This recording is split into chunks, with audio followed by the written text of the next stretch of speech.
Hello बच्चों, good evening. कैसे हो आप लोग? आज हम आगे के टॉपिक्स कवर करेंगे, क्वेश्चन प्रैक्टिस, ठीक है, जीएस 1 लाइफ वाली बुक से, ठीक है। तो हम स्टार्ट करते हैं। तो हम लोग एनिमेलिया कंप्लीट कर लिए थे ना। अब हम क्लासिफिकेशन ऑफ एनिमेलिया करते हैं, ठीक है। एनिमेलिया को दो ग्रुप में डिवाइड किया गया है। एक प्रोटोजोअन्स, जिसमें यूनिसेलुलर एनिमल्स को रखा गया है, और दूसरे का 9 भाग है, 9 फाइलम है, ठीक है, जिसमें मल्टी सेलुलर ऑर्गेनिज्म को रखा गया है उनके कैरेक्टरिस्टिक्स के बेसिस पर, ठीक है। तो सबसे पहले हम प्रोटोजोआ का शुरू करते हैं। प्रोटोजोआ संघ के जंतु किस प्रकार के होते हैं? एक कोशिकीय, सूक्ष्म आकार के, बहुत ही छोटे होते हैं और यूनिसेलुलर होते हैं, ठीक है। प्रोटोजोआ संघ के जंतुओं के शरीर पर ऊतक के स्थान पर क्या पाया जाता है? अंगक, ऑर्गन सेल्स पाया जाता है, ठीक है। Amoeba, entamoeba, coli, paramecium, leishmania, donovani किस संघ के अंतर्गत आते हैं? प्रोटोजोआ के अंतर्गत आते हैं। प्रोटोजोआ संघ के जंतुओं में प्रजनन किस प्रकार का होता है? लैंगिक तथा अलैंगिक, ठीक है, सेक्सुअल और एसेक्सुअल दोनों होता है, ठीक है। प्रायः सभी एक कोशिकीय जीव किस विधि द्वारा जन्म करते हैं? अलैंगिक विधि द्वारा। जितने भी लगभग यूनिसेलुलर ऑर्गेनिज्म होते हैं वो एसेक्सुअल रिप्रोडक्शन करते हैं, ठीक है। किसमें द्विखंडन द्वारा प्रजनन होता है? अमीबा में बाइनरी फिजन, ठीक है। द्विखंडन मतलब बाइनरी फिजन किसमें होता है? अमीबा में होता है, ठीक है। एक कोशिका के दो समान संतति कोशिकाओं में विभाजन को क्या कहा जाता है? द्विखंडन, बाइनरी फिजन कहा जाता है। एक सेल से दो समान daughter cells, equal daughter cells जब बनती हैं तो उस प्रोसेस को क्या कहते हैं? बाइनरी फिजन कहते हैं। किसमें होता है? किसमें होता है? अमीबा में होता है, ठीक है। कौन सा रोग अमीबियासिस के कारण होता है? पेचिस अमीबियासिस के कारण होता है। एंटमीबा हिस्टोलिटिका प्रोटोजोआ के कारण होता है, ठीक है। पायरिया नामक रोग किसके कारण होता है? एंटमीबा जिंजीवैलिस के कारण होता है।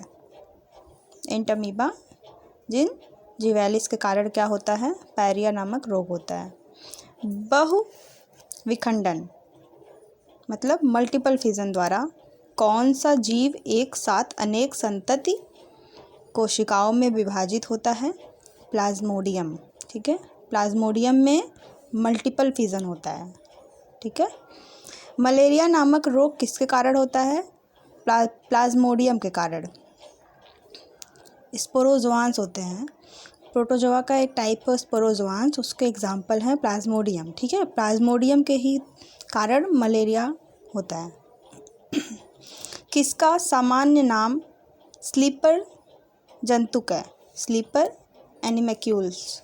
पैरामीशियम स्लीपर की तरह दिखता है ना, पैरामीशियम, उसमें हेयर लाइक स्ट्रक्चर्स निकले होते हैं, सीलिया, जो कि मूवमेंट्स में और फूड कैप्चरिंग में हेल्प करते हैं, ठीक है। किसे हरा प्रोटोजोआ कहा जाता है? यूग्लिना को ग्रीन प्रोटोजोआ कहा जाता है। क्यों? क्योंकि इसमें फोटोसिंथेटिक पिगमेंट होता है, फोटोसिंथेसिस प्रोसेस होता है लाइट की प्रेजेंस में, और लाइट की एब्सेंस में वो हेटेरोट्रॉपिक की तरह बिहेव करता है। तो फोटोसिंथेटिक पिगमेंट क्लोरोफिल होने की वजह से उसको हरा प्रोटोजोआ कहा जाता है, ठीक है। अगला टॉपिक है हमारा पोरीफेरा। इसमें मल्टी सेलुलर ऑर्गेनिज्म को रखा गया है, मल्टी सेलुलर एनिमल्स को रखा गया है, ठीक है। हम एनिमल्स का क्लासिफिकेशन पढ़ रहे हैं, तो प्रोटोजोआ में यूनिसेलुलर एनिमल्स के बारे में पढ़े, अब इसमें मल्टी सेलुलर के बारे में, ठीक है। पोरीफेरा संघ प्राणी किस प्रकार के जीव हैं? बहुकोशिकीय जलीय जीव हैं, मल्टी सेलुलर और एक्वाटिक जीव हैं, ठीक है। किस संघ के प्राणी अगतिशील होते हैं? पोरीफेरा नॉन मोटाइल होते हैं, ठीक है। अगतिशील नॉन मोटाइल होते हैं। पोरीफेरा के। किस प्राणी संघ के प्राणियों को सामान्यतः स्पंज कहते हैं और वह लवणीय एवं असममित होते हैं? पोरीफेरा, स्पंजस कहलाते हैं। ठीक है। किस प्राणी संघ के जीव श्वसनी, उत्सर्जक और परिसंचरण वाले अंगों से रहित होते हैं? ठीक है, मतलब रेस्पिरेटरी सिस्टम, एक्सक्रीटरी सिस्टम और सर्कुलेटरी सिस्टम नहीं होता है किसमें? स्पंजेस में। ठीक है। जीव विज्ञान में स्पंज क्या है? एक जंतु है। जीव विज्ञान में स्पंज क्या है? एक जंतु है। साइकन, यालोनेमा, स्पंजीला, यूस्पंजिया किस प्राणी संघ के अंतर्गत आते हैं? पोरीफेरा। पोरीफेरा के एग्जाम्पल्स क्या क्या हैं? साइकन, यालोनेमा, स्पंजीला, यूस्पंजिया। ठीक है। कौन से प्राणी अचल होते हैं और एक ठोस आश्रयी सपोर्ट से जुड़े होते हैं? साइकन। ठीक है। साइकन जो होते हैं वो अचल होते हैं, नॉन मोटाइल होते हैं। ठीक है। ठीक है बच्चा, अब आगे की टॉपिक हम अगले वीडियो में देखेंगे। तब तक के लिए बाय। ख्याल रखें आप लोग अपना।